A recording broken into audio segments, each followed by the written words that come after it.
সূরার নাম হলো সূরাতুন নিসা। সূরার নাম কি? নিসা। নিসা মানে মহিলা। একটু আওয়াজ দেন, নিসা মানে কি? 1 2 3 4 4 5 20 এই 20 বছর পর্যন্ত আমরা মহিলাদের নিয়ন্ত্রণে না পুরুষের নিয়ন্ত্রণে? এই যারা বললেন না তাদের নামে কিন্তু বিপদ আছে। কি মহিলা না পুরুষ? শুধু মহিলাই না, আগে ছিল পুরুষ, এরপরে হলো মহিলা। জাতির কপাল পুড়ে গেছে, এখন দেখা যায় হিজড়ে। হায় রে কপাল, বিপদের শেষ নাই। কলিজার ভাইয়েরা আমার, সূরার নাম সূরা নিসা, নাজিল হয়েছিল মদিনায়। এই সূরার ভিতরে আয়াত আছে 176টি, রুকু আছে 24টি। বলেন আলহামদুলিল্লাহ। এই সূরার মহাগ্রন্থ কোরআনে কারীম সূরাতুন নিসা 5 নম্বর পারা 6 নম্বর পৃষ্ঠা, এই সূরা নিসার 58 নম্বর 59 নম্বর আয়াতে কারিমা তেলাওয়াত করেছি। একটি আয়াতের উপরে স্বল্প সময় কিছু কথা আমলের নিয়তে বলবো, শুনবো ইনশাআল্লাহ। বলি প্রথমত আমরা শানে নজুলটা শুনি। আল্লাহ ইবনে কাসির রাহমাতুল্লাহ আলাইহি, তাফসীর ইবনে কাসিরের লেখক, তিনি বলছেন, রাইসুল মুফাসসিরিন আব্দুল্লাহ ইবনে আব্বাস রাদিয়াল্লাহু তাআলা আনহু তার বর্ণনা, তিনি বলছেন নবীজি মক্কা নগরীতে আছেন, আল্লাহর হুকুম হয়েছে, আল্লাহর নির্দেশে নবীজি মক্কা ছেড়ে মদিনার দিকে চলে যান। বাইতুল্লাহ ঘরের দিকে নবীজি তাকান আর বারবার চোখের পানি ছেড়ে দেন। আল্লাহু আকবার বলেন। পাবনা জেলার মানুষ Saudi, Dubai, Malaysia, Indonesia, Bahrain যেখানেই থাক, নিজের এলাকার মাটির অন্তরে একটা টান আছে না নাই? কম না বেশি? বেশি টান। নবীজি কাঁদেন, দেখেন আর কাঁদেন, চোখের পানি ছেড়ে দেন। আল্লাহ তাআলা সঙ্গে সঙ্গে ডাক দিলেন, নবীজি দুশ্চিন্তার কারণ নাই, মনে কষ্ট নিয়ে চলে যাচ্ছেন, চোখের পানি ফেলতে ফেলতে আমি আল্লাহ এমন একটা সময় সামনে দিব, আপনি হাসতে হাসতে মক্কায় প্রবেশ করবে। কোরআনে হাকিম থেকে শুনি, আল্লাহ পাক বলেন, ওয়ালাল আখিরাতু খায়রুল লাকা মিনাল উলা ওয়ালা সাওফা ইউতিকা রাব্বুকা ফাতারদা।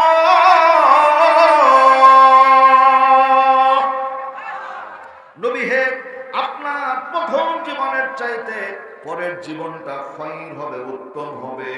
আর আপনি আপনার রবের উপরে, প্রভুর উপরে যে পরিমাণ সন্তুষ্ট আছেন, খুশি আছেন, এর চাইতে আরো বেশি বেশি সন্তুষ্ট হয়ে যাবে। আল্লাহু আকবার বলেন। ফায়সালার মালিক কে? সময় যেতে না যেতে আল্লাহ ডাক দিলেন, নবীজি ইয়া রাসূলুল্লাহ, ইয়া হাবিবাল্লাহ, আর দেরি করার দরকার নাই, যান যান। মদিনায় তো একটা সম্মান আমি আল্লাহ আপনাকে দিয়েছি, এখন মক্কায় চলে যান। মক্কার বিজয়ের পতাকা আমি আল্লাহ আমার কুদরতে আপনার হাতেই তুলে দেব। দুশ্চিন্তার কারণ নাই, দুশ্চিন্তার কারণ নাই।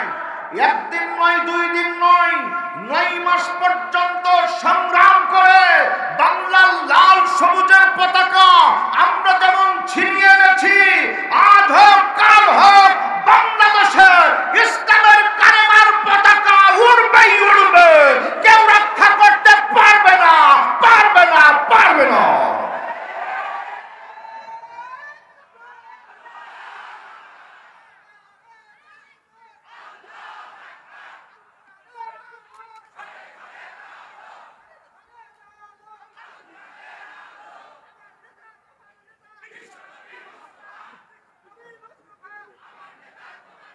প্রিয় বন্ধুগণ, সময় তো আমার হাতে স্বল্প, এরপরেও আপনাদের খোরাক কি এটা তো আমাদের বুঝতে হয়, এটা তো আমাদেরও খোরাক। আল্লাহু আকবার বললে খুশি হন কে? বেজার হয় কে?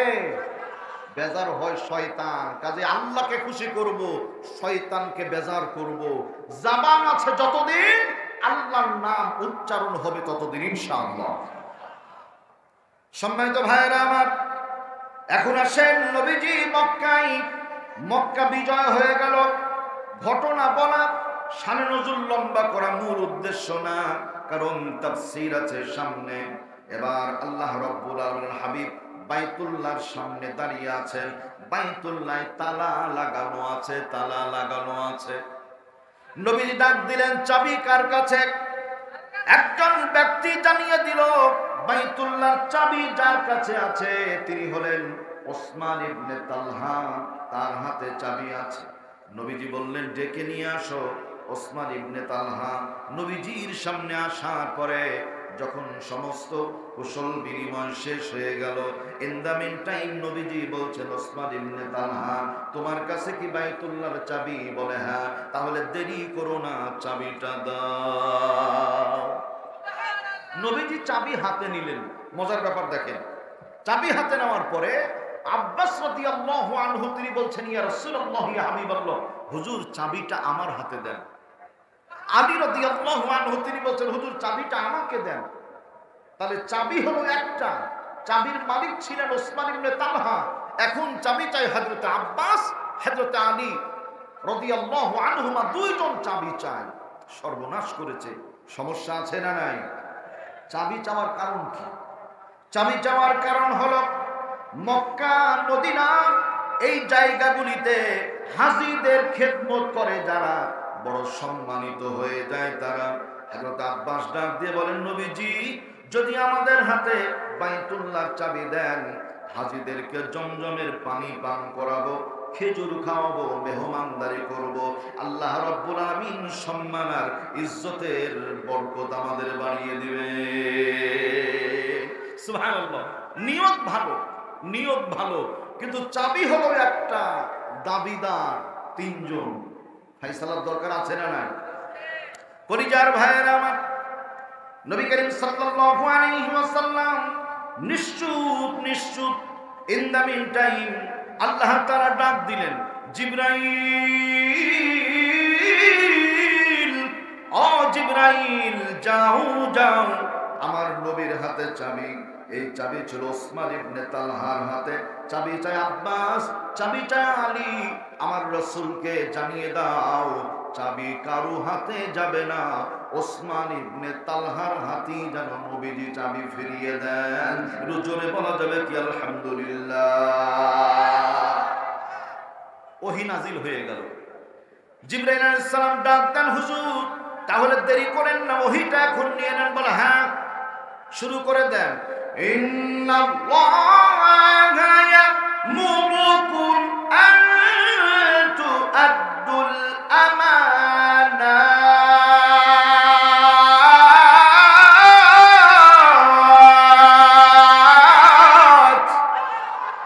নিশ্চয় আমি আল্লাহ তোমাদের নির্দেশ করছি আমানতের ব্যাপারে, ইলা আহলিহা, এর যারা হকদার তাদের কাছে আমানতগুলি পৌঁছিয়ে দাও। একটু আওয়াজ করে বলি সুবহানাল্লাহ।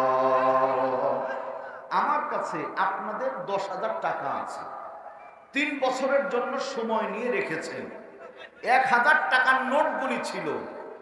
10 বছর পরে আপনারা এই টাকা ফেরত চাইলে আমি ওই টাকা ওইভাবেই ফেরত দিব। আমানত ঠিক থাকলো। যদি টাকা আমি ভেঙে ফেলি, খরচ করে ফেলি, নোট পরিবর্তন করে ফেলি অনুমতি ছাড়া, তাহলে আমানতের খিয়ানত হয়ে গেল। সহজ, একদম সহজ। প্রিয় বন্ধুগণ, এখন আসেন যে পৃথিবীতে আল্লাহ তাআলা মানুষকে আমানত দিয়েছেন। আলহামদুলিল্লাহ বলেন। এই আমানতের ব্যাখ্যা করতে গিয়ে মুফাসসিরিন ইকরাম, রাইসুল মুফাসসিরিন হযরত আব্দুল্লাহ ইবনে আব্বাস রাদিয়াল্লাহু তাআলা আনহু তাফসীর ইবনে কাসিরে লেখা হয়েছে, আমানতটাকে 3 দিকে দীক্ষিত করেছেন। 1 নাম্বার আমানত, এইখানে বলা হয়েছে যে বান্দার সম্পর্ক আল্লাহর সাথে। আমাদের সম্পর্ক কার সাথে বলেন? আল্লাহর সাথে। 2 নাম্বার বান্দার সম্পর্ক বান্দার সাথে। 3 নাম্বার বান্দার সম্পর্ক তার নিজের সাথে। আলহামদুলিল্লাহ বলেন। এখন আমরা একটা একটা করে দেখি। 1 নাম্বার বান্দার সম্পর্ক আল্লাহর সাথে। এর আগে আমাদের জানতে হবে, অনেক পিতা অনেক মাতা যারা আছেন ছেলেকে দারুল আমান ট্রাস্টের সামনে দামি দামি জায়গা ছেলের নামে, মেয়েকে কোথায় দেয়?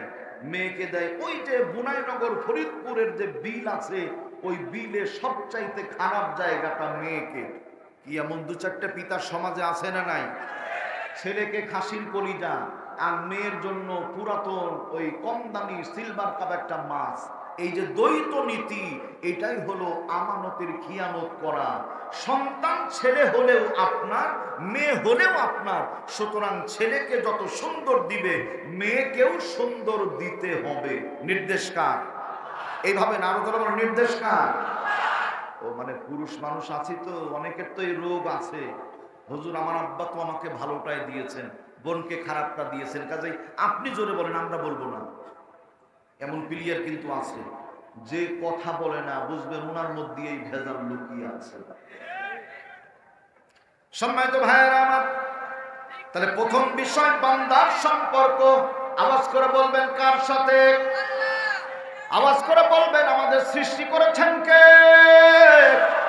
বাঁচিয়ে রেখেছেন কে? আল্লাহ। মৃত্যুও দিবেন আল্লাহ।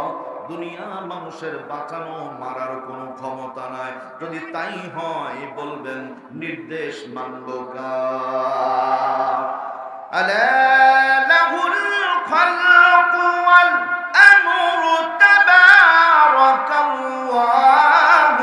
রাব্বুল আলামিন।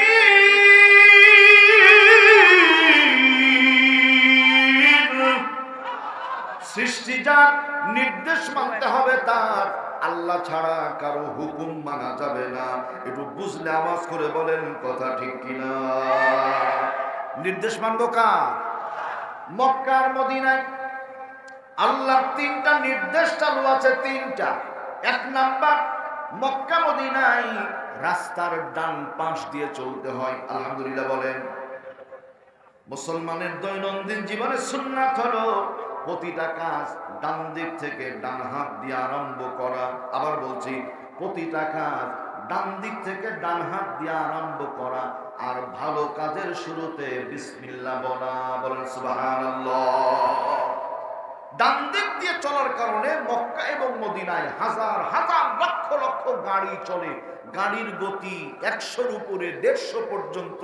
আলহামদুলিল্লাহ, বিশেষ একটা অ্যাক্সিডেন্ট হয় না। আমাদের বাংলাদেশে একটা গাড়ি, একটা বাস, একটা ট্রাক যদি 120 কিলোমিটার গতিতে চলে, লক্ষ্য করা যায় যে অ্যাক্সিডেন্ট করে কেউ রুকুর কায়দায়, কেউ সেজদার কায়দায়, কেউ আত্তাহিয়াতুর বৈঠকের মতো চুপচাপ বসে মারে বাপরে জীবন যায়। বাঁচাও বাঁচাও, আর নাই, উপায় নাই, শেষ। কি এমন হয় কি হয় না? তাহলে ইসলাম আছে যেখানে, শান্তি আছে সেখানে ডান দিক দিয়ে চলা। 2 নাম্বার, ওয়াসসারিকু ওয়াসসারিকাতু ফাকতাউ আইদিয়াহুমা জাযাআন বিমা কাসাবা নাকালাম মিনাল্লাহ। চোর অথবা চুরনি চুরি করলে হাত কেটে দাও। বাজান বলবেন বিধানটা কার? এই বিধান চালু থাকার কারণে আল্লাহর রহমতে সেইখানে বিশেষ একটা চুরি চামারি হয় না। হাজিরা লক্ষ লক্ষ রিয়াল নিয়ে ঘুরে, এই মাজার বেল্টের সাথে আল্লাহর রহমতে ছিনতাইকারী নাই, চুরিওয়ালা মানুষ নাই, চুরি করে না। আলহামদুলিল্লাহ বলেন। 3 নাম্বার, প্রকাশ্যে জেনা ব্যভিচার করলে যদি বিবাহিত বিবাহিতা হয় তাহলে তাদেরকে 100টা বেত্রাঘাত তো করা হবে। রজম মেরে বুক পর্যন্ত, মাজা পর্যন্ত জমিনে পুঁতে দিয়ে পাথর মেরে মেরে হত্যা করা হয় বা হবে। এই জন্য মক্কা মদিনায় জেনা ব্যভিচার প্রকাশ্যে হয় না। এরও খুশি হয়ে বলেন আলহামদুলিল্লাহ। আমাদের কি এরকম অবস্থা আছে? কি আমাদের কি অবস্থা আছে নাকি? বিচার ব্যবস্থা এমন হয়ে গেছে, চোরকে বলে চুরি করো আর পুলিশকে বলে তেড়ে ধরো। শুধু তাই না, তাই না, জন্ম হলো 71-এ আর সাক্ষী দেয় 72-এ। এই যে ঘুমায় গেলে কাজ হবে না ভাই, জোরে বলেন ঠিক না ঠিক বলেন। থাকে সিরাজগঞ্জে আর মামলা হয় রাজশাহীতে। 1 দিন না 2 দিন না, ইলেকশনকে কেন্দ্র করে দিনের পর দিন, রাতের পর রাত, মাসের পর মাস অনেক ইসলাম আন্দোলনের কর্মী আছে যারা বাড়িতে একটা রাত্রি ঘুমানোর সুযোগ পর্যন্ত পায়নি। এই জুলুমের শেষ হবে ইনশাআল্লাহ। ইনশাআল্লাহ বলেন। জুলুমের শেষটা কিভাবে হবে সেটা শুনেন। আমেরিকার সাবেক president mister George W Bush সিদ্ধান্ত নিয়েছিল 2010 সালের মধ্যে সারা পৃথিবীতে মুসলিম নারী যারা পর্দাহীন করবে তাদেরকে বোরকা পরতে দিবে না। নাউজুবিল্লাহ বলেন। 2 নম্বর সিদ্ধান্ত ছিল মুসলিম পুরুষ যারা, যাদের মুখে আছে দাড়ি, সমস্ত মুসলমানদের দাড়িগুলি কেটে ছেটে পরিষ্কার করে দিবে। নাউজুবিল্লাহ বলেন। দাড়ির বিরুদ্ধে, পর্দার বিরুদ্ধে যেমনি জর্জ ডব্লিউ বুশ ঘোষণা দিল, বাস্তবায়নের জন্য বিধানগুলি চেষ্টা শুরু করে দিল। আল্লাহর মেহেরবানি হতে দেরি হলো না। এই জর্জ ডব্লিউ বুশকে আল্লাহ খুব দ্রুত সময় টেনে নিয়ে চলে গেলেন ইরাকের ময়দানে। ইরাকের ময়দানে নিয়ে যাওয়ার পরে যখন ভাষণ শুরু করেছে, আমার ভাইয়েরা, তোমার বোনেরা, বক্তৃতা চলাকালীন সময় আল্লাহ পাক ঈমানের জজবা বাড়িয়ে দিলেন। তদানীন্তন সময়ের সাংবাদিক মুনতাজির আল জাইদি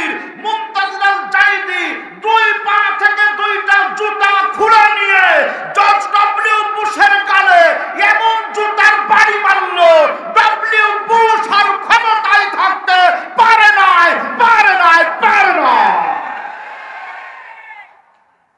ঠিক তেমনি আবার যদি ইসলামের বিরুদ্ধে এইরকম কোন সিদ্ধান্ত নেওয়া হয়, তাহলে আমাদের পক্ষ থেকেও, মানুষের পক্ষ থেকে ব্যবস্থা আছে না নাই?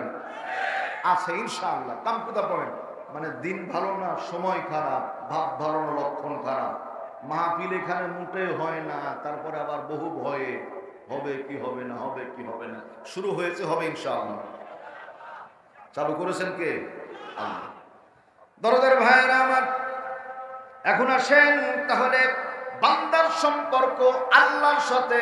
আল্লাহ পাক কি বলছেন? যদি আমার সাথে সম্পর্ক করতে চাও, ইন্না আরাদনাল আমানাতা আলাস সামাওয়াতি ওয়াল আরদি ওয়াল জিবাল। আল্লাহু আকবার বলেন। নিশ্চয় আমি আমার এই আমানত মানে কোরআনে কারীমকে আসমানকে দিলাম, জমিনকে দিলাম, পাহাড়কে দিলাম, এরা কেউ গ্রহণ করেনি। ওয়া হামালাহাল ইনসান, শেষ পর্যন্ত মানুষ গ্রহণ করেছে। ইন্নাহু কানা যালুমান জাহুলা, নিশ্চয় মানুষ বড়ই নিরক্ষর, একটু বোকা টাইপের। বলেন নাউযুবিল্লাহ। এ বড় ভাই, এই বোকা মানে সেই বোকা না। আমি আব্দুল শাকুর ভাইয়ের জন্য রাজশাহী থেকে কিছু নিয়ে এসেছি, এখন ভাইকে দিচ্ছি। আমার তো বড় অনেক, মোস্ট সিনিয়র, শুধু সিনিয়র না। আমাকে বলছে পাগল ছেলে, আসলেই কিছু নিয়ে আসতে হবে। এই পাগল সেই পাগল না, এটা ভালোবাসা। আলহামদুলিল্লাহ বলেন। বাবার জন্য দই কিনে নিয়ে গেছেন পাবনা, ওই ভালো দোকানের নাম বলছি না, আবার কোনো দোকানের নাম বলবো না, আমারটাই মনে হয়, নাম বলছি না। তখন বাবা বলে, বোকা ছেলে, এত ঘন ঘন দই নিয়ে আসে। এই বোকা সেই বোকা না, এটা হলো ভালোবাসা। আলহামদুলিল্লাহ বলেন।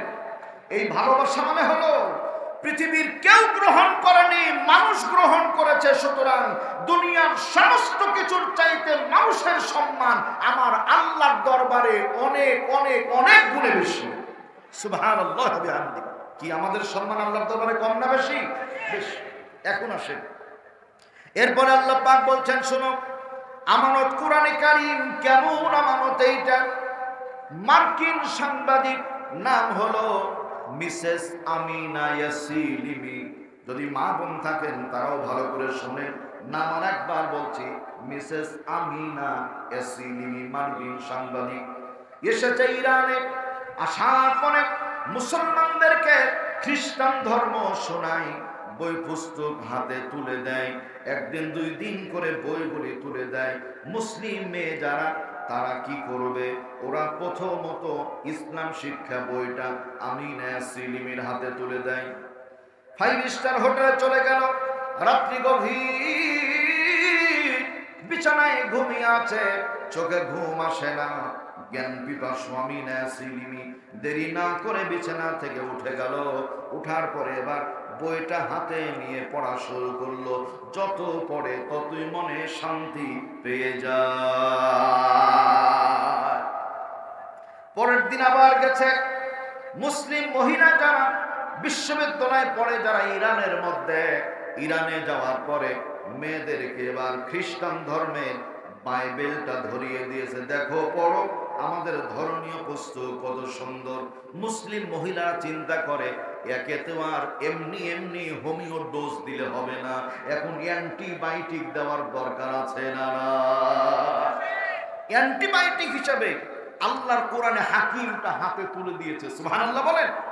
কোরআনে কারীম যেমনি হাতে তুলে দিয়েছে, আমিনা সিলিমি দেরি না করে হোটেলে চলে আসলো। আসার পরে গা গোসল সেরে নিয়ে কোরআনটা নিয়ে পড়া শুরু করেছে।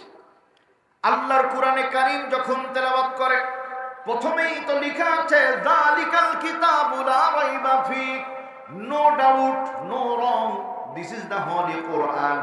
এর মধ্যে কোনো সন্দেহ নাই, সন্দেহের অবকাশ নাই। আমিনা সিলিমি যতই পড়ে ওর অন্তরের মধ্যে কোরআনের প্রতি মহাব্বত তৈরি হয়ে যায়। দেরি হলো না, রাত্রি গভীর, সকালবেলা তাড়াহুড়া করে কোরআনে কারীমটাকে নিয়ে বিশ্ববিদ্যালয়ে চলে গেল আমিনা সিলিমি। যাবার পরে মুসলিম ইরানের যত মেয়ে ছিল সকলের সামনে ঘোষণা দিয়ে দিল, আমি কোরআনের ভুল ধরতে গিয়ে, খ্রিস্টান ধর্ম প্রচার করতে গিয়ে এত বেশি মাতোয়ারা হয়েছি আল্লাহর কোরআন পড়ে, যা দুনিয়াতে আর কোনোদিন আমি চোখে দেখি নাই। দেরি করলাম না, পড়ে নিলাম লা ইলাহা ইল্লাল্লাহু মুহাম্মাদুর রাসূলুল্লাহ। আওয়াজ করে বলি সাল্লাল্লাহু আলাইহি ওয়াসাল্লাম। তাহলে বান্দার সম্পর্ক আল্লাহর সাথে কোরআনে কারীম তেলাওয়াত করে যারা, আল্লাহর কাছে প্রিয় হয়ে যায় তারা, সুবহানাল্লাহ বলেন। বাংলাদেশের ইতিহাসটা একটু খেয়াল করেন। প্রতি বছর ক্রিকেট খেলা হয়, ফুটবল খেলা হয়, হাডুডু খেলা হয়, এত কিছু খেলা হয়। বিশ্বকাপ প্রতি বছর ক্রিকেট খেলায় পায়। যুবক ভাই যারা ঘুমায় গেছেন নাকি? বিশ্বকাপ কি প্রতি বছর ক্রিকেটে পায়? না, পায় না। ঢাকা এয়ারপোর্টে আমি কক্সবাজার যাব মাহফিলে, 2-3 জন যুবক খুব সেজে গুজে আছে। আমি বললাম, দোস্ত এত হাসি খুশি কেন? বলছে বাংলার টাইগাররা বহির্বিশ্বে ক্রিকেট খেলতে যাবে, বিশ্বকাপ, হুজুর দোয়া করেন এবার যেন বিশ্বকাপটা পায়। আমি বললাম, যদিও শরিয়াতে বাজি ধরে খেলা জায়েজ নাই, তবে শরিয়াত মেনে, ফরজ মেনে খেলতে অসুবিধা নাই, শরীর চর্চার জন্য। এরপরও দু একবার করেই দিলাম, অন্তত এবার যেন বিশ্বকাপটা পায়।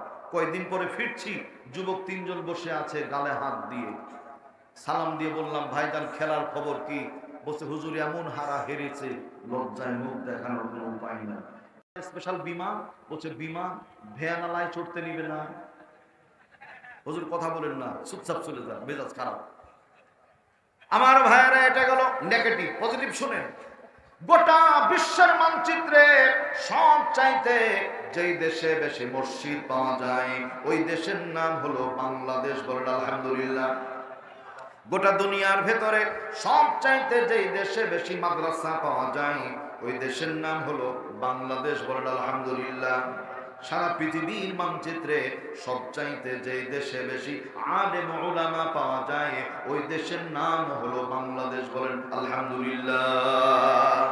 শুধু তাই নয়, বিশ্বের মানচিত্রে একবার নয়, 2 বার নয়, প্রতি বছর বাঙালি সন্তান যারা ক্রিকেট খেলতে গিয়ে হেরে যায়, ফুটবল খেলতে গিয়ে হেরে যায়, হাডুডু খেলতে গিয়ে হেরে যায়, কিন্তু আল্লাহর কোরআন পড়ে একবারও হারে না। মাত্র কয়েকদিন, এই তো গত পরশুদিনই মনে হয়, সালেহ আহমদ তাকরিম আবার কাতারে গেল। বিশ্ব হিফজুল কোরআন প্রতিযোগিতা শুরু হলো। আমেরিকার ছেলে, দুবাইয়ের ছেলে, কাতারের ছেলে সবার পড়া হয়েছে। শেষ পরীক্ষার্থীর নাম হলো সালেহ আহমদ তাকরিম। ধীরে ধীরে যায়, জিজ্ঞেস করে, মা ইসমুক, নাম কি? আনা সালেহ আহমদ তাকরিম। আইনাল উইলাদ, দেশ কোথায়? বলছে মিম বাংলাদেশ। আসো ইকরাউল কোরআন, একটু কোরআনে হাকিমের তেলাওয়াত করো।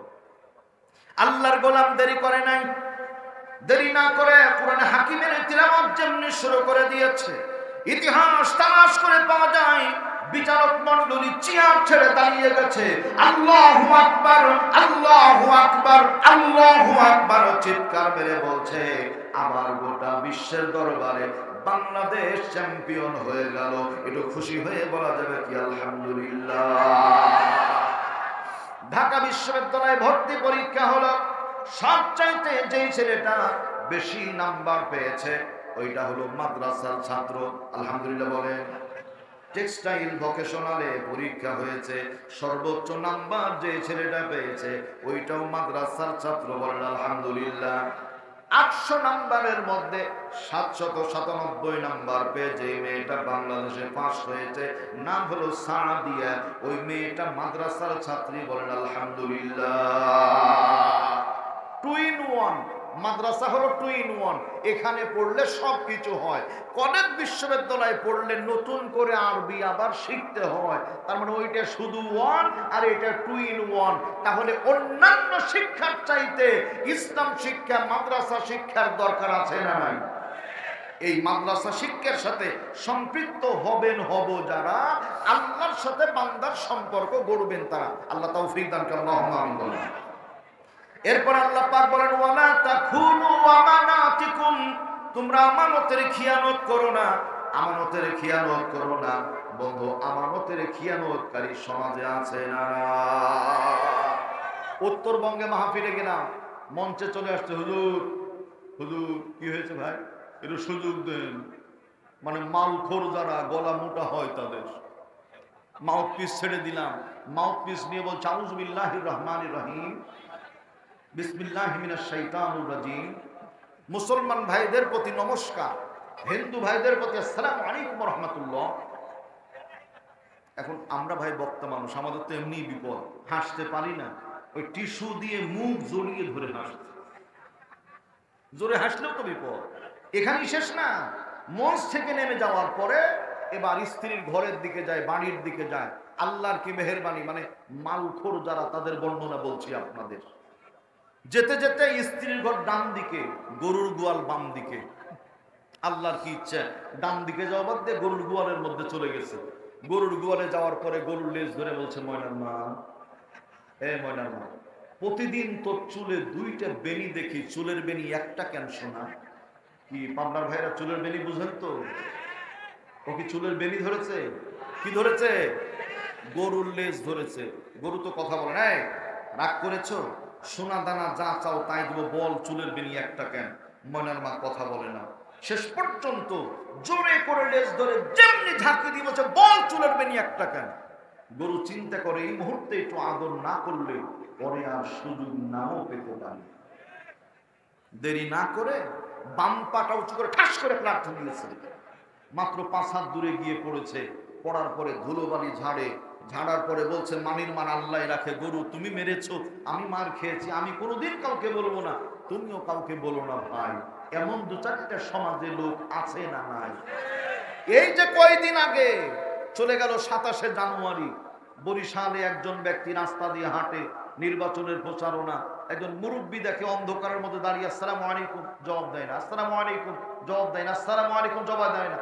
পরে কাছে গিয়ে বলছে, ভোট দেন না দেন সালামটা তো নিবেন। দেখে খেজুর গাছ। কি বড় ভাই কথা বলেন? মানে পাগল হতে হতে এমন হয়েছে, ইসলাম চিনে না। ইসলাম শিক্ষার সাথে নৈতিক শিক্ষার নামে খ্রিস্টানদের, হিন্দুদের দেবতা দিয়ে মুসলমানদের হিন্দু বানানোর অপচেষ্টা চালিয়ে যাচ্ছে। ঠিক না ঠিক বলেন? পরিবার ভাইয়েরা আমার, সজাগ সচেতন থাকতে হবে। কমলমতি আমাদের সন্তানদের ইসলাম শিক্ষার নামে কেউ যদি দুর্গার ছবি, সরস্বতীর ছবি, মূর্তির ছবি লাগিয়ে দেয়, ওদেরকে এমন শিক্ষা দিতে হবে, ওদের বাংলার মুসলমানের এই জায়গাতে হবে না, হবে না, হবে না।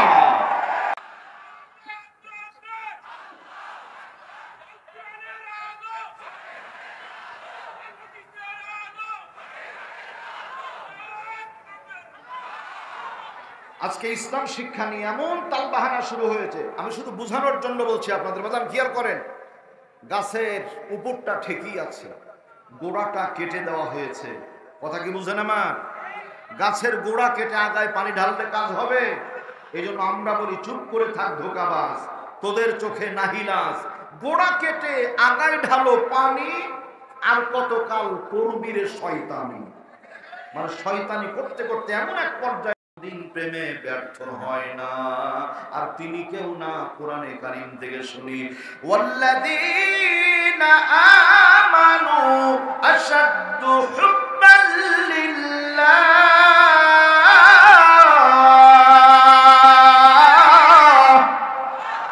আল্লাহ পাক বলেন, মুমিন যারা একমাত্র আল্লাহকে সবচাইতে বেশি ভালোবাসে তারা আমার ভাইরা। তার মানে আল্লাহর সাথে প্রেম করলে কোনোদিন প্রেমে ব্যর্থ হয় না। কাজে বলেন, প্রেম হবে কার সাথে? আল্লাহর সাথে প্রেম করলে এই যে বান্দার সম্পর্ক আল্লাহর সাথে, এই মহব্বতটা চালু হবে এবং বিধানটা পালন হবে। সুবহানাল্লাহ বলেন। সম্মানিত বন্ধুগণ, আমার ভাইরা, 2 নাম্বার, বান্দার সম্পর্ক বান্দার সাথে। তার মানে জেনে শুনে একজন ভাই অপরজনকে ঠকাবো না, স্মরণ থাকবে ইনশাআল্লাহ। আমানতের খিয়ানত করব না, জমির আল ঠেলবো না, অন্যের অকল্যাণ কামনা করব না, অন্যের ধ্বংস কামনা করব না।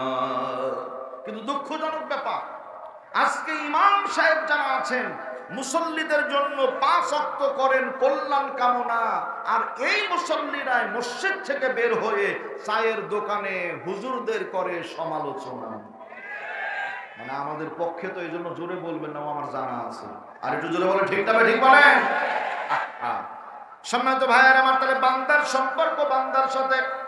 আপনার আমার ভাই, আমি যদি মারা যাই জানাজায় শরীক হবেন, দেখা হলে আমার সাথে আপনাদের সালাম কালাম হবে, আমার কল্যাণ কামনা করবেন। অসুস্থ হলে দেখবেন, আমিও দেখব। এইটার নামই হলো বান্দার সাথে বান্দার সম্পর্ক। আমানত ঠিক রাখা। বলেন আলহামদুলিল্লাহ। নবীজি বলছেন, লা ঈমানা লিমান লা আমানাতা লাহু। যার মধ্যে আমানতদারি নাই তার ঈমান নাই। আমানতদারি যার নাই তার কি নাই? আমানতদারি কি আমাদের দায়িত্বশীলদের আছে? আছে? না না না নাই। আলুর কেজি 70 টাকা, এতই আমানতদারি। আমাদেরকে বলে ধর্ম ব্যবসায়ী। ইতিহাস তালাশ করে পাওয়া গেছে, সারা বছর নামাজ নয়, রোজা নয়, নির্বাচনের আগে আসরের নামাজ একই সময় 2 মসজিদে পড়ে। আমার মসজিদে একদিন আসরের নামাজ পড়লো একজন প্রার্থী। এরপরে আমার বন্ধুর কাছে গেছি, আমারটায় 4টায়, ওনারটা 4:15। দেখি ওখান থেকে আসর পড়ে বের হচ্ছে। আমি সালাম দিয়ে বললাম, ভাইজান এই আসরের নামাজ তো একদিনই একবারই ফরজ, আপনি কয়বার পড়লেন? বলছে 2 বার। দিয়ে আমার বলছে, হুজুর আর কোথাও কি গেলে পাওয়া যাবে? আমি বললাম যে এত চালিয়ে যাচ্ছেন তো। বলছে ভোটের নামাজ তো, মানুষ সবাই যেন মনে করে নামাজি। নাউজুবিল্লাহ বলে। তার মানে আমানতের খিয়ানত। চিন্তা করেন, আল্লাহর সাথে খিয়ানত করতে পারে যারা, জনগণের মাল পেলে লুটে পুটে খাবে তারা। বলি যার ভাইরা আমার, একটি কথা না বলে মনে শান্তি পাচ্ছি না আমি। তা হলো এই, রাজশাহীর অবস্থা যখন দুর্বল হয়েছে, আল্লাহ ঠিক করার জন্য হযরত শাহ মখদুম রুবশকে পাঠিয়ে দিয়েছেন। সিলেটের জমিনে যখন সমস্যা হয়েছে, আল্লাহ শাহজালাল হুজুরকে পাঠিয়েছেন। খুলনার জমিনে সমস্যা হয়েছে, আল্লাহ খান জাহান আলীকে পাঠিয়েছেন। গোটা বাংলাদেশের প্রয়োজন হয়েছে, আল্লাহ কোরআনের পাখি আল্লামা সাঈদীকে পাঠিয়েছে।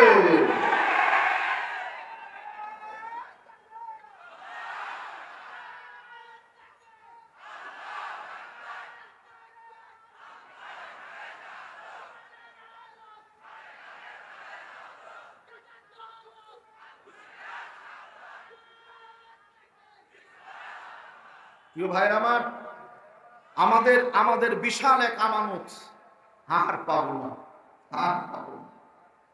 দুনিয়ার থেকে সাধারণ মানুষ মারা গেলে মনে অত কষ্ট হয় না, মানুষ মারা যাবে। কিন্তু কোনো হক্কানি আলেম যখন চলে যায়, আসমান জমিন তার বিরহে কাঁদে। ঠিক তবে ঠিক বলে। কারাগারে কাটালে 13টি বছর, বাতিলকে পেছে তোমায় দেখে থর থর, কারাগারে কাটালে 13টি বছর। বাতিলকে পেছে তোমায় দেখে থর থর, তুমি যে ছিলে মোদের নয়নমণি, শহীদ হয়েছ তুমি এটাই জানি। আল্লামা সাঈদী তুমি মরণি, শহীদ হয়েছ তুমি এটাই জানি। অহংকার বলেন ঠিক কিনা? বান্দার সম্পর্ক বান্দার সাথে, এর সহজ ব্যাখ্যাটা নিয়ে রাখুন। বান্দার সম্পর্ক বান্দার সাথে যদি করতে হয়, এই সম্পর্ক কোরআনের, এই সম্পর্ক হাদিসের, পার্সোনাল সম্পর্ক না। আমরা মুসলমান ভাই ভাই, ও ভাইরা আমার, এখন আসেন, দেশের নাম হলো আমেরিকা। সহযোগিতা করেন কোন দেশ? বিশাল এক কনফারেন্স, হিন্দু আছে, বৌদ্ধ আছে, খ্রিস্টান আছে, আর্য অনার্য, ডোম চাড়াল মুচি বিভিন্ন জাতের মানুষ এখানে আছে, মুসলমানও এখানে আছে। অনুষ্ঠানে বরকতের জন্য গীতা পড়া হবে, বাইবেল পড়া হবে, ত্রিপিটক পড়া হবে, জিন্দাবেস্তা পড়া হবে, অথর্ববেদ, ঋগ্বেদ, সামবেদ, রামায়ণ, মহাভারত সব কিছু পড়া হবে। একটা গ্রন্থ শুধু পড়তে দিবে না, জবান খুলে বলবেন গ্রন্থের নাম কি? আল্লাহর কোরআন পড়তে দিবে না। মুসলমান যারা বিদায় হয়ে চলে যায় তারা, তার কারণ হলো যে অনুষ্ঠানে গীতাবেদ বাইবেল পড়া হবে, কোরআন পড়া হবে না, এই আমানতের খিয়ানত হয় যেখানে, মুসলমান নাই সেখানে বিদায় হয়ে চলে যায়। সঞ্চালক যিনি জ্ঞানী মানুষ, তিনি দেরি না করে সঙ্গে সঙ্গে চলে আসলেন। সভাপতি মহোদয়কে বলেন, সভাপতি সাহেব, ওই যে দেখেন মুসলমানরা চলে যায়। বন্ধুগণ আমার, সভাপতি সাহেব বলেন, কেন যাই? বলে মুসলমানদের কোরআন পড়তে দিবেন না, সেই জন্য মুসলমানরা বিদায় হয়ে চলে যাচ্ছে, মুসলমানরা বিদায় হয়ে চলে যাচ্ছে। বলে না না, যেতে দিবেন না, মুসলমানদের কোরআন পড়ার জন্য সময় দিব, তবে লম্বা সময় না, সময় হলো 3 মিনিট। একটু আওয়াজ করে বলবেন, সময় কয় মিনিট? 3 মিনিট। অন্যান্য গ্রন্থ পড়ার জন্য সময়ের অভাব নাই, আর আল্লাহর কোরআন পড়ার জন্য সময় মুঠি বের হতে চায় না। গান শিখবে, ইংরেজি শিখবে, অঙ্ক শিখবে, 5,000 টাকা বেতন দিতে অসুবিধা হয় না। আর আল্লাহর কোরআন শিখবে, 500 টাকা দেয়, তাও 6 মাস বাকি। হুজুর টাকা হালাল করে নিয়েন, 500 টাকা দেয়, 6 মাস বাকি। এরপরে বলে হুজুর টাকা হালাল করে নিয়েন, মানে উনারটা হালাল, এগুলো হালাল না। কি বড় ভাই আছে না নাই? আস্তাগফিরুল্লাহ আযীম। কলিজার ভাইরা আমার, আল্লাহর গোলামেরা যাবে যখন, বলছে যাবেন না মুসলমানেরা, আপনাদের জন্য সময় ব্যবস্থা করা হয়েছে। আলহামদুলিল্লাহ বলেন। একটু প্রশ্ন করে জবাব দিবেন, এই সময় যিনি ব্যবস্থা করলেন তিনি কে? বালিল্লাহু মাওলাকুম ওয়া হুয়া খায়রুল নাসিরিন।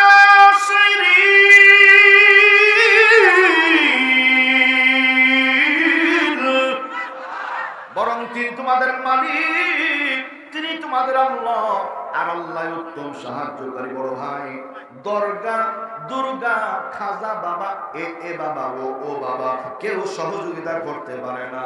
একটু আওয়াজ করে বলেন, সহযোগিতা করেন কে? সাহায্য চাইবো কার কাছে?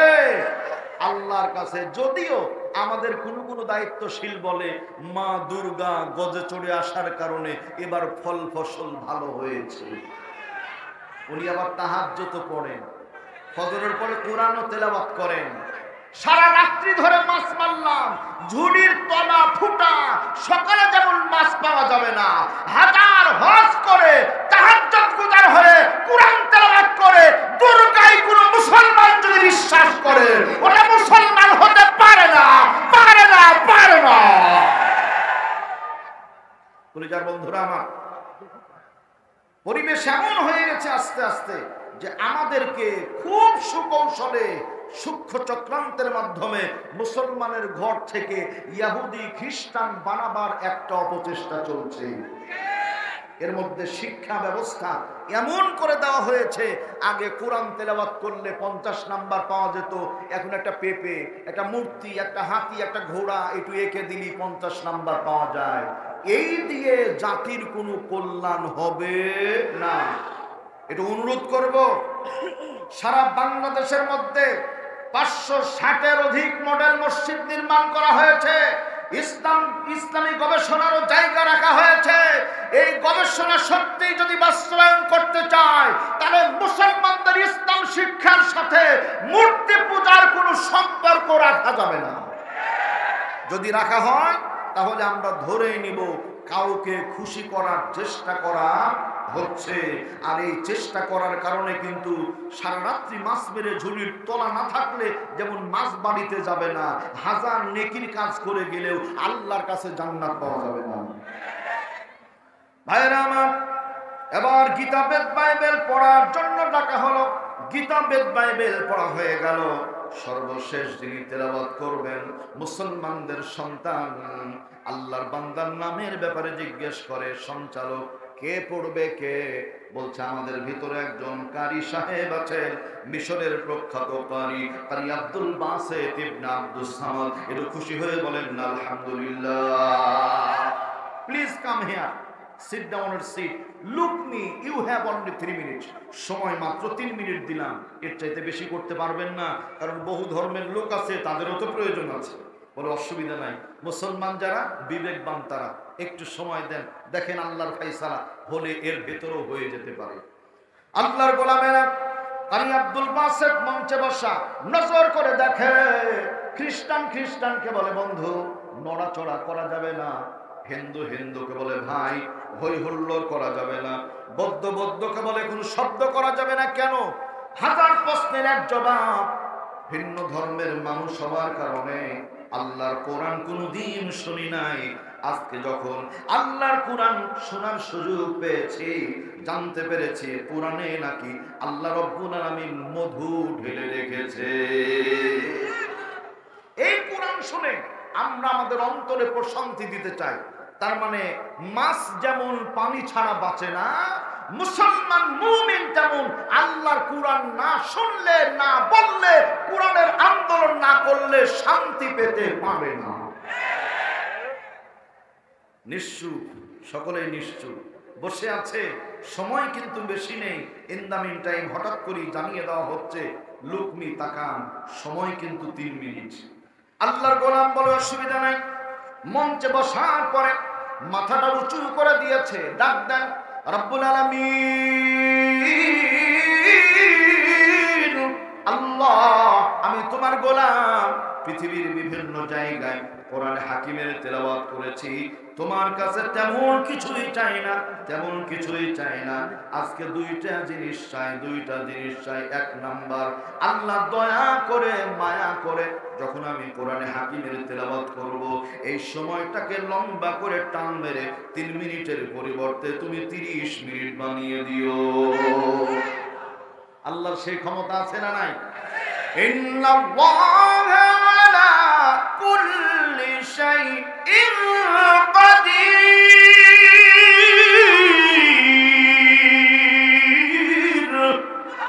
নিশ্চয় সমস্ত কিছুর উপরে ক্ষমতাবান কে? আরেকবার বলেন কে? এর চিৎকার দিয়ে ডাক দেন আল্লাহ। এইভাবে আরো জোরে বলেন আল্লাহ। দারুল আমান ট্রাস্টের ময়দানে তুমি নজর করে দেখো, আমরা বাবা চাই না, মা চায় না, মালিক তোমার কাছে টাকা পয়সা চায় না, একমাত্র তোমার ভালোবাসা পেতে চাই। একটু জবান খুলে বলেন আমিন। দেরি করবেন না, সময় কিন্তু পার হয়ে যাচ্ছে। মঞ্চে বসেছে আল্লাহর গোলাম, এই যে লক্ষ্য করেন, তাহলে আমানত বান্দার সাথে আল্লাহর সম্পর্ক, বান্দার সাথে বান্দার সম্পর্ক। 3 নাম্বার, বান্দার সাথে নিজের সম্পর্ক। তার মানে জেনে শুনে আত্মহত্যা করা যাবে না। আত্মহত্যা করবে যারা, অন্যায় রাস্তা বেছে নিল তারা। বান্দার সাথে বান্দার সম্পর্ক, অন্য ভাইয়ের হক নষ্ট করা যাবে না, আমরা করব না বলি ইনশাআল্লাহ। বান্দার সাথে আল্লাহর সম্পর্ক, তার মানে আল্লাহর গোলামি হবে, আল্লাহর গোলামিতে কম বেশি করা যাবে না। এটা মুহাব্বাতান লা ইলাহা ইল্লাল্লাহ, লা ইলাহা।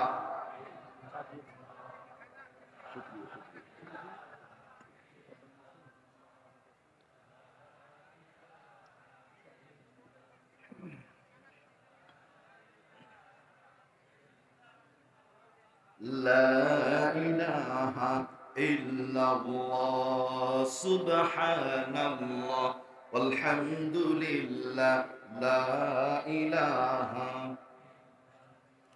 আমার সাথে কোরআন আমাদের সংবিধান, একসাথে কোরআন আমাদের সংবিধান, উড়াও সবাই তার বিজয় নিশান। মারহাবা বলেন।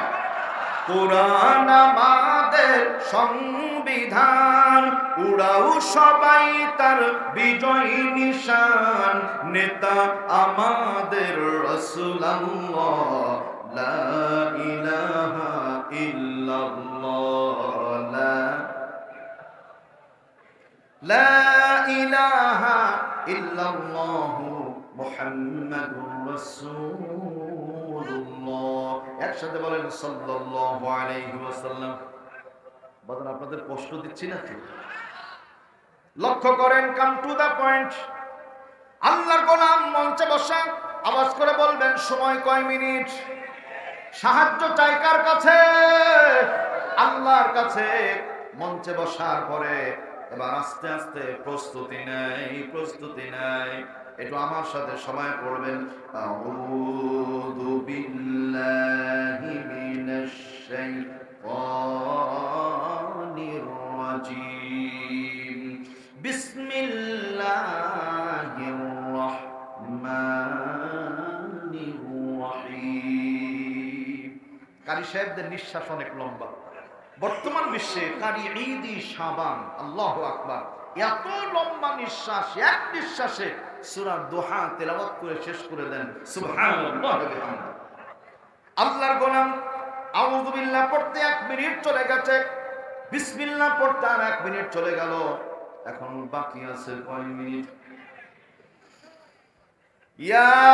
ইয়াসিন ওয়াল কুরআনিল হাকীম ইন্নাকা লামিনাল মুরসালিন।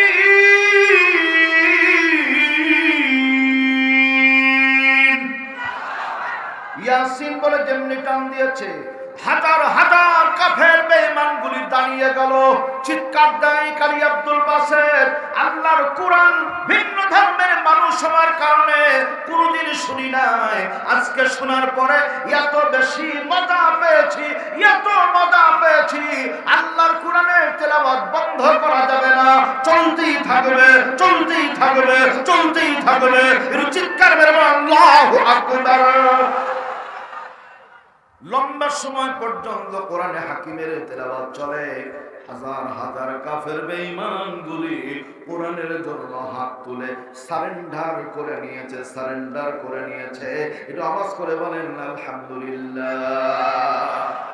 খেয়ে না খেয়ে দিন কায়েমের পথে নিজেকে দিয়ে ছবি নিয়ে, খেয়ে না খেয়ে দিন প্রচারের কাজে নিজেকে দিয়ে ছবি নিয়ে। আল্লাহু আকবার বলেন। নবীজি এত কষ্ট করেছেন দ্বীনের জন্য, ইসলামের জন্য, কোরআনের জন্য, আর আপনি আমি ঘরে বসে সব কিছু পেতে চাই। আহা আহা, আল্লাহ হেফাজত করেন, আল্লাহুম্মা আমিন বলেন। সম্মানিত বন্ধুগণ আমার, এখন আল্লাহর বান্দা মঞ্চে বসা, তেলাওয়াত চলে, কাফের বেঈমানগুলি হাত উঁচু করে আছে। দেখা যাক কি হয়। হাতটা উঁচু করে থাক, লং টাইম পর্যন্ত, লম্বা সময় পর্যন্ত তেলাওয়াত হবে। মাঝখানে একটু কথা, তা হলো এইখানে আল্লাহর হাবিব ওই যে চাবি নিয়ে দাঁড়িয়ে আছেন, দাবিদার 3 জন, চাবি পাবে 1 জন। যিনি চাবি পাবেন তিনি হলেন ওসমান ইবনে তালহা। এটা খুশি হয়ে বলেন আলহামদুলিল্লাহ। চাবির মালিক এখন পাওয়া গেল। নবীজি নিজে বাইতুল্লাহ খুললেন, সুবহানাল্লাহ বলেন। বাইতুল্লাহ খোলার পরে ভিতরে প্রবেশ করলেন। ভিতরে প্রবেশ করে আল্লাহর হাবিব সর্বপ্রথম যে কাজ করেছিলেন, বড় ভাই একটু মনোযোগ দেন, এখন মনোযোগ দেন। বাইতুল্লাহর ভিতরে থাকা সমস্ত মূর্তিগুলিকে বাড়িয়ে ভেঙে চুরমার করে দিয়েছেন। আল্লাহু আকবার বলেন। একটা মূর্তি রাখেন না। এখন এইখান থেকে একটা শিক্ষা আমাদের নিতে হবে, তা হলো এই, নবীজি যখন ছিলেন মদিনায় তখনও কিন্তু বাইতুল্লাহর মধ্যে মূর্তি ছিল।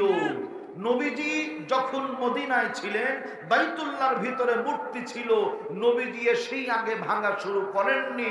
তার কারণ হলো আপনারা হলেন হাজার হাজার মানুষ, আমি যদি একাই হই আপনাদের সাথে কি লড়াই করার ক্ষমতা আমার আছে?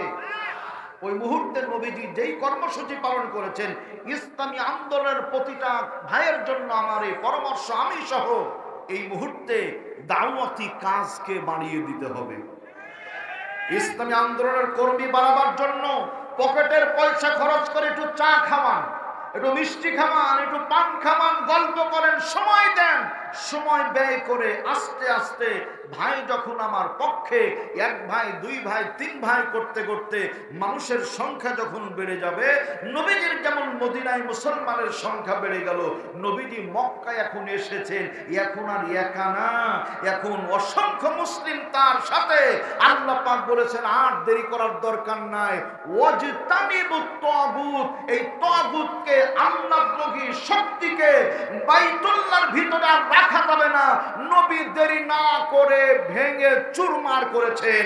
সুতরাং বাংলাদেশেও মূর্তি এখন আছে, এই মুহূর্তে মূর্তির সাথে মারামারি করবেন যারা, বেকায়দায় পড়বেন তারা। সময় যখন আসবে আর কোথাও মূর্তি থাকবে না, সকল জায়গায় জিকরুল্লাহ, শুকরুল্লাহ, আল্লাহু আকবার, সুবহানাল্লাহ, আলহামদুলিল্লাহ এগুলো থাকবে। এই মুহূর্তে মূর্তির নিয়ে এত দুশ্চিন্তা করা যাবে যাবে অনেকেই বুঝেননি হয়তো। সংখ্যায় কম থাকলে শত্রুর সাথে পারা যাবে না, ওই সময়তে একটু সালাম কালাম করে চলাই উচিত, কি বলেন?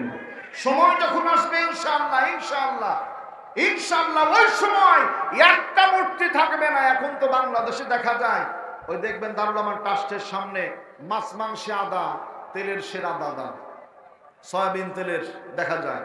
এরপরে সানসিল্ক শ্যাম্পু মাত্র 1 টাকা দাম। আমার ছবি দেওয়া আছে? কোন হুজুরের ছবি আছে? মেয়ে মানুষের ছবি আছে। তার মানে আমরা আশা করেছিলাম 1, 2, 3, 4 ট্রাম একজন মহিলা ক্ষমতায়, মহিলাদের সম্মান ইজ্জত বাড়বে, তাদের গুরুত্ব বাড়বে। বেড়েছে, এত বাড়া বেড়েছে, এখন রাস্তাঘাটে পণ্য হিসাবে মহিলা কি বিক্রি করা হয়, পাওয়া যায়। আলোচনা বলেন ঠিক কিনা? বাংলাদেশে 3টি কারণে সংসার ভেঙে যায় বর্তমানে। কয়টা কারণে? 3টি কারণে সংসার ভেঙে যায়। 1 নাম্বার, অতিরিক্ত জেদের কারণে সংসার ভেঙে যায়। আমাদের সমাজে জেদি মহিলা আছে না নাই? 2 নাম্বার, মুখে মুখে তর্ক করার কারণে। এই তর্ক করা প্লেয়ার মনে হয় আমাদের এলাকায় নাই। কম না বেশি? বেশি। স্বামী স্ত্রী, বাড়ি হলো যশোর, বেচারা অটো চালিয়ে এসেছে, দুপুর 3টা বাজে ঘড়িতে, স্ত্রী একটু খাবার দাও, বলছে খুলে খাও, না পারলে বাইরে যাও। সিরিয়াল দেখছি, কিরণমালা, জন্মের জ্বালা, শেষ হবে যখন খাবার দিব তখন। পুরুষ মানুষ তো পেটে ক্ষুধা বেশি পেয়েছে, বলছে খাবার দাও, বলছে বলেছি সিরিয়াল শেষ না হওয়া পর্যন্ত পাবে না। তৃতীয়বার বলছে খাবার দে, বলছে পারলে খুলে খা। এবার পুরুষ মানুষ গলার থেকে গামছা খুলে মাজায় বাঁধে, ম্যাডামও ঘাট থেকে ওড়না খুলে মাজায় বাঁধে। বাংলাদেশের সরকারি দল, বিরোধী দল এখন এক জায়গায় হরতাল অবরোধ শুরু। পুরুষ দিয়েছে 3 বক্সিং, মহিলা দিয়েছে মাত্র 6 বক্সিং। পুরুষ মারা বন্ধ করে হতভম্ব হয়ে অষ্টনিষ্ঠ হয়ে বলছে এত কেন মারো তোমরা? বলছে জানো না ক্ষমতায় আছি আমরা, আরো দিবা, আরো দিব। এজন্য সাবধান করে দিলাম ভাই। অনেক মা বোন আছেন, আগামীকালকে তো মহিলা মাহফিল আছে আলহামদুলিল্লাহ। আজকে আমার কলিজার মা বোনদের জন্য এই 3টা নসিহত। জেদ করা যাবে না, স্বামীর সাথে মুখে মুখে তর্ক করা যাবে না। তর্ক যেখানে সংসার ভাঙে সেখানে। 3 নাম্বার, কোনো কারণে একটু কম বেশি হলেই নিজের স্বামীর কথা মা এবং বাপ, ভাই আর বোনকে বলে দেওয়া যাবে না। কারণ আপনি যখন আপনার স্বামীর এই অশান্তির কথা, একটু কষ্টের কথা, একটু সমস্যার কথা বলেন, বাবা মা পরামর্শ দেয় ওর বাড়িতে কষ্ট করে থাকার দরকার নাই মা, বাড়িতে চলে এসো। মেয়েটাও আনন্দের সাথে যায়। বিবাহিত মেয়ে বাবার ঘাড়ে কত বড় বোঝা যে বাবার নিয়ে থাকে সেই জানে। তার মানে আগের মতো সম্মান ইজ্জত আর নাই। কাজেই মা বোনদের বলবো, জেদ করবেন না, মুখে মুখে তর্ক করবেন না, আর স্বামীর কথা, শ্বশুর বাড়ির কথা ওই নিজের বাপের বাড়ি লাগাবেন না, লাগানো ভাঙ্গানো বন্ধ করেন। একজন বলেছেন 3 জন মেয়ে মানুষ যেখানে, বিবিসি লন্ডনের খবর পাওয়া যায় সেখানে। কষ্ট পেলেন মনে হয়? মেয়েদের এখানে উঁচু হাড্ডিটা নাই, পুরুষের আছে। পুরুষের কথা গোপন থাকে, মেয়ে মানুষকে একটা গোপন কথা বলে নিষেধ করবেন। আগামী কালকেই দেখবেন পেপার, পত্রিকা, হ্যান্ডবিল, লিফলেট, মাইকিং, এরপরে আরো যা যা আছে সব ছাড়া গোটা এলাকার মধ্যে ঘটনা ছড়িয়ে গেছে। কি আছে না নাই? আছে। এই জন্য সাবধান, গোপন কথা বলবেন না। আমার মায়েরা, আল্লাহ আমাদের বোঝার তৌফিক দান করেন, আল্লাহুম্মা আমিন বলি। নবীজি এখন বাইতুল্লাহর মধ্যে, সমস্ত মূর্তি ভেঙে তছনছ হয়ে গেছে। আল্লাহর হাবিব নিজে জমজম কূপের পানি দিয়ে বাইতুল্লাহ ধুয়েছেন, পরিষ্কার করেছেন। এখন আলহামদুলিল্লাহ বলেন। আমার ইমাম মুয়াজ্জিন ভাই যারা আছেন, ইমাম মুয়াজ্জিন খাদেম ভাই যারা আছেন, আমি তাদের জন্য বলছি, মন খারাপ করবেন না। বাইতুল্লাহর প্রথম খাদেম ছিলেন হযরতে আদম আলাইহিস সালাম, আল্লাহু আকবার বলেন। দ্বিতীয় খাদেম ছিলেন ইব্রাহিম আলাইহিস সালাম। ওয়াহিদনা ইলা ইব্রাহিম ওয়া ইসমাঈল আন তাহহিরা বাইতি লিত-তাইফিন ওয়াল আকিফিনা ওয়ার রুকআইস সুজুদ। 3 নম্বর খাদেম ছিলেন ইসমাঈল আলাইহিস সালাম। আর 4 নম্বর সর্বশেষ খাদেম হলেন নবী মুহাম্মদুর রাসূলুল্লাহ সাল্লাল্লাহু আলাইহি ওয়াসাল্লাম। অনুরোধ করে বলবো 2টা মিনিট, এই সমাজে আমার ইমামরা, আমার মুয়াজ্জিন ভাইরা, আমার খাদেম ভাইরা সবচাইতে কম বেতনে আছে, তাদের কষ্ট দয়া করে দিবেন না। বাংলার ইতিহাসে অর্থের অভাবে কোনো মসজিদ বন্ধ হয়ে যায়নি। দয়া করে ইমাম সাহেব, মুয়াজ্জিন, খাদেম সাহেবের বেতনটা বাড়িয়ে দেবেন। আমরা কি ইনশাআল্লাহ বলতে পারি না?